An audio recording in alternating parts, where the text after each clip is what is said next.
Hello students. Yes, for this third semester, I'll be handling corporate financial management for you all. So the very first chapter what you have under CFM is Introduction to Financial Management. So here we'll be learning on the concept what is finance and what is business finance, what is finance function, and we shall understand the organization structure of finance, who are the members involved and what are their roles and duties, and we shall understand the goals or objectives of finance function and what are the different approaches to finance function. Under that we have two approaches, one is traditional, the other one is a modern.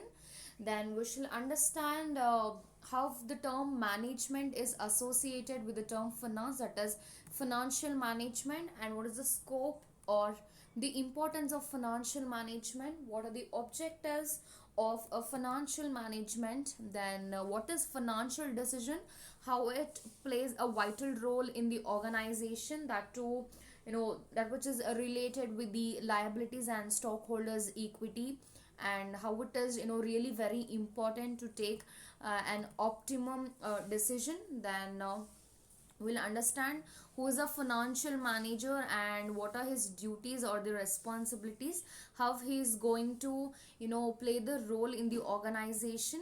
Then we shall understand what's the role of the financial manager, what are his duties, how he is going to take care of the funds, how he is going to make the decisions with respect to finance, with respect to the investment, with respect to the dividend, and the valuation, like in terms of valuating of the decisions. Then we'll understand what is financial planning and what are the objectives, how the financial planning is going to help an organization, and what are the different types of financial plans, and what are the principles of sound financial planning. Sound financial planning is nothing but effective financial planning.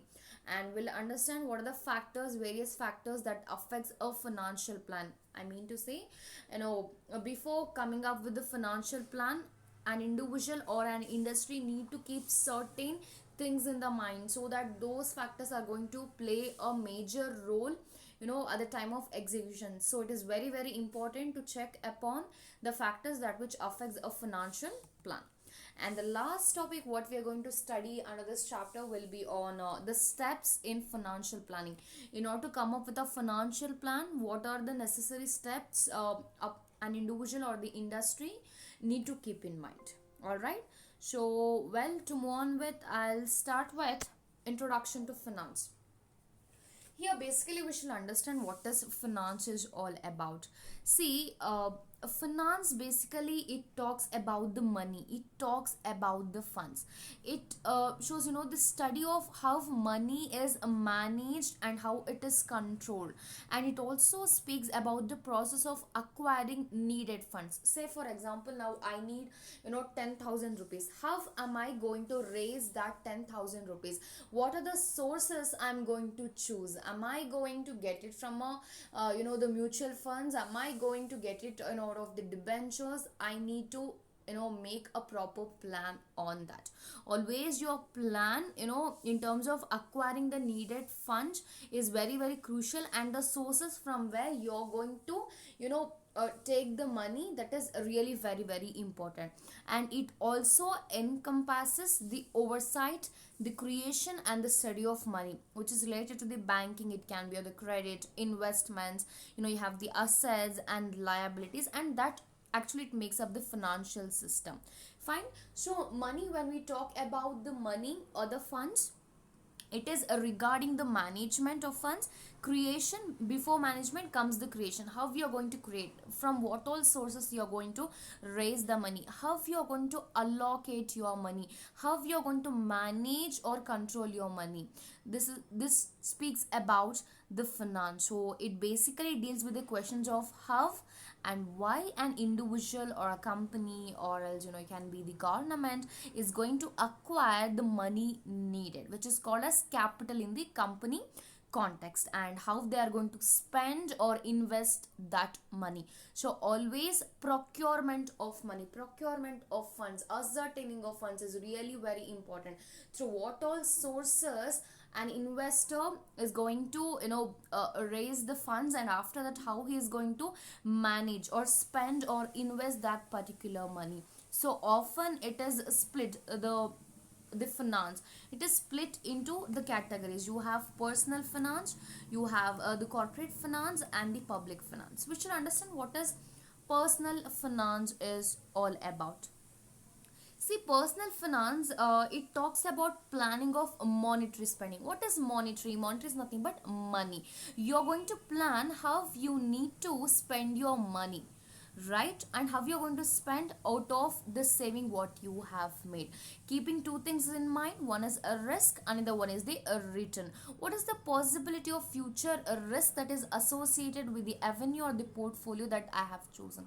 That matters a lot. Personal finance, if I have to give the examples, it can be for the education, or the financing the durable goods, such as you have a real estate, or investing in the cars, buying insurance, health and property insurance, investing and saving for retirement.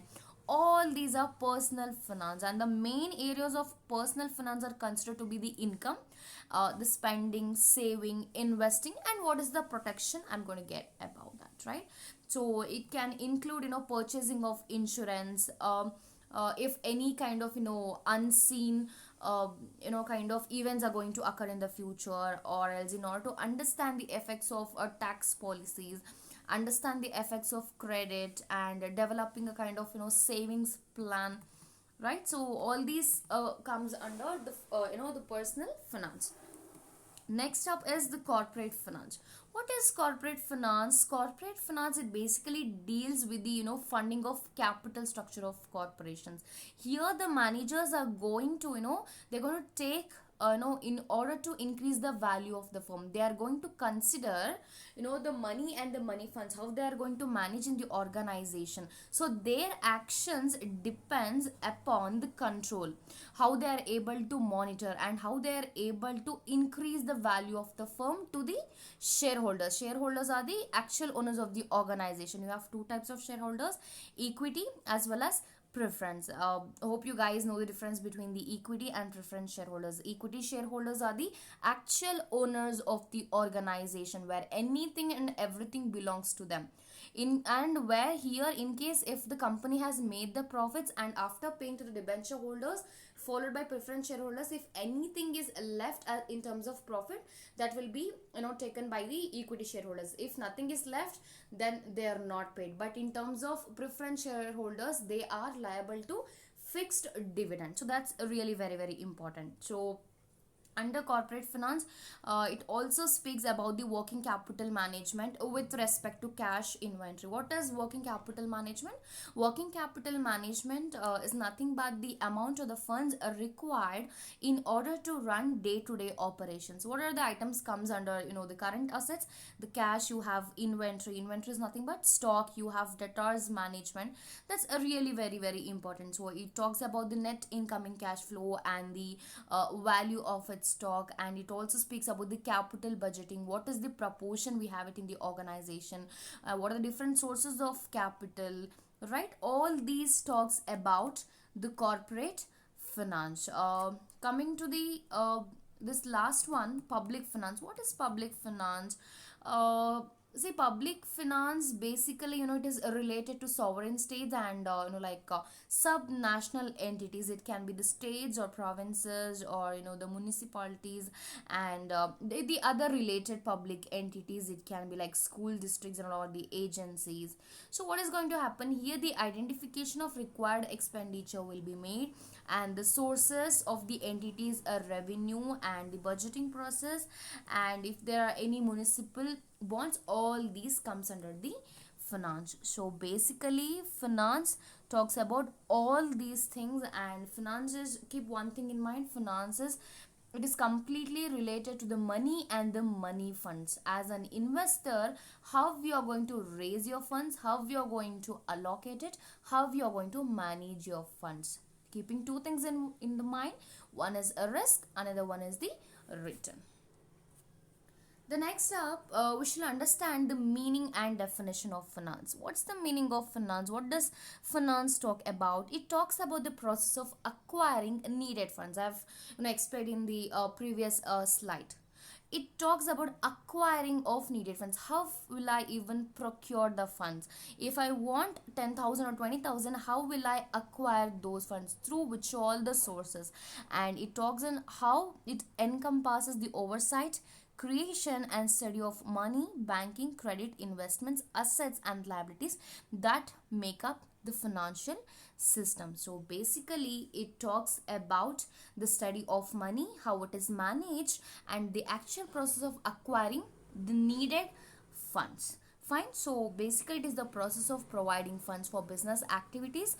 It includes purchases, investing, like from the financial institutions, such as you have the banks are in the business for providing the capital to the businesses. So this speaks about the finance.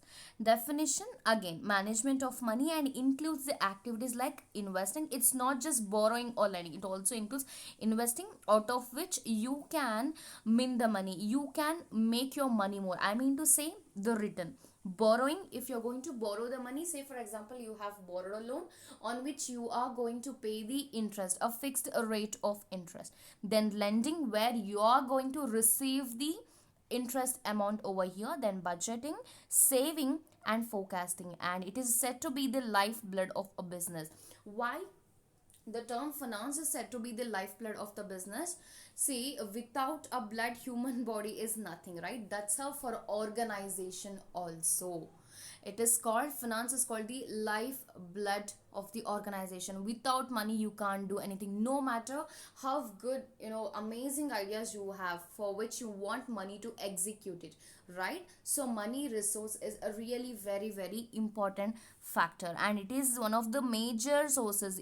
Actually, this is the lifeblood, which is required for any organization to run, where it just thinks of acquiring, it is to procure the funds, next to allocate it, then to manage, then to just look after whether you are able to mint the money out of the investment what you have made. All right.